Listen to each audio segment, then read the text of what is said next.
Alright guys, so what's up? Not much. Chilling. I know you guys been waiting a while to try to figure out what's going on with the EP. I'm trying to figure that out too. I'm trying to figure out if I should stay all motor or boost it. I came to the conclusion, I guess, maybe you guys know already from the video title, I'm gonna boost the EP. I want to first say thanks for all you guys that, you know, like, commented, personally gave me a call. Hey Steve, I think you should boost it, or I think you should stay on motor, or this is what I think. Thanks a lot. I don't know it all. There's probably stuff I don't know, but that's all cool too. So, boosting the EP. Yeah, we are gonna boost it. I got an all-motor RSX.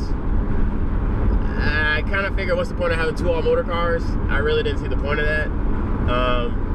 But you know, it would be nice to have two all-motor cars. But two, a big problem what I figured out with the build is it's not really a build if I just do like ITBs and a header.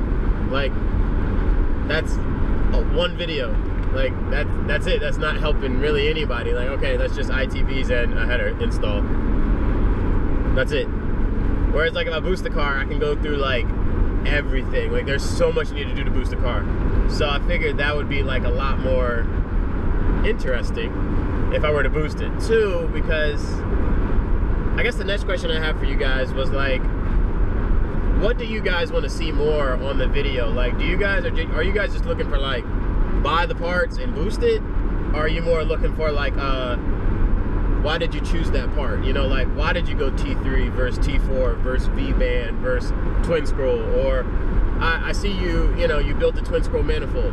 Why did you build a twin scroll? Why didn't you do like a T4 like everybody else? I could do videos like that if you guys are looking for more in-depth videos of more like what to choose, I guess, to boost your car. Because like a lot of people straight up, they probably don't know the difference between like a 2.5 or a 2.75 or a 3-inch intercooler piping. People just say, I went with XYZ. And you know, there's nothing wrong with that. It just depends on, you know, what your setup is going to be, what might be the best intercooler piping for you. You know, that I could go over stuff like that and then build the intercooler piping and then put it on the car and then go boost on it, you know. So we can kind of have like a little step to it. Or if you guys really don't care about any of the parts, you guys just say, hey, I want to just see you buy the parts, put them on the car, and just boost in it, you know. And that's nothing wrong with that. I can do that too. I just feel I can help a little bit more people out too. Today, I'm on the way to my boy's house to actually help tap this Twerpskis. So he needs to tap the front of his turbo, so I don't have a tap, so I'm going to his house to actually get the tap. But two, with the EP3 boost, my kind of plan was I'm going to try to build as much as I can myself. That'll save the most amount of money on my side. So I figured if I built the intercooler piping, and then I built my own manifold, that would probably save me the most money on the whole boost setup. So then the only thing I'd have to buy is like, you know, the wastegate, the blow-off valve, the turbo, you know, injectors, clutch, spark plugs, oils, drain lines, stuff like that. And then I'd basically be done. So instead of, that might be a little cheaper than going to buy like, you know, an expensive manifold, and that's gonna cost a lot of money, and I don't have a lot of that money. So I think that might be the cheaper option, is to actually build my own parts and then kind of boost it that way.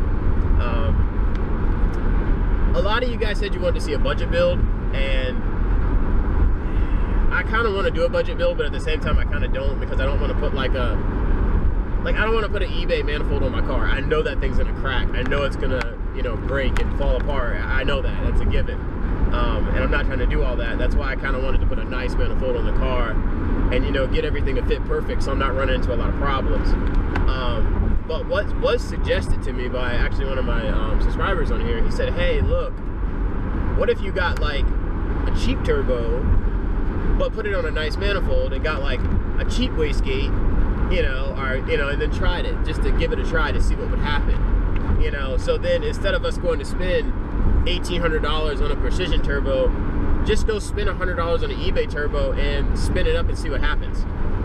Okay, we could do that, you know, because I figured if the eBay turbo doesn't last, or you know, it does work, you know, I still can always get that $1,800 turbo later. It's just everything is set up for it. Like my manifold is built for the $1,800 turbo, my intercooler piping set up for it.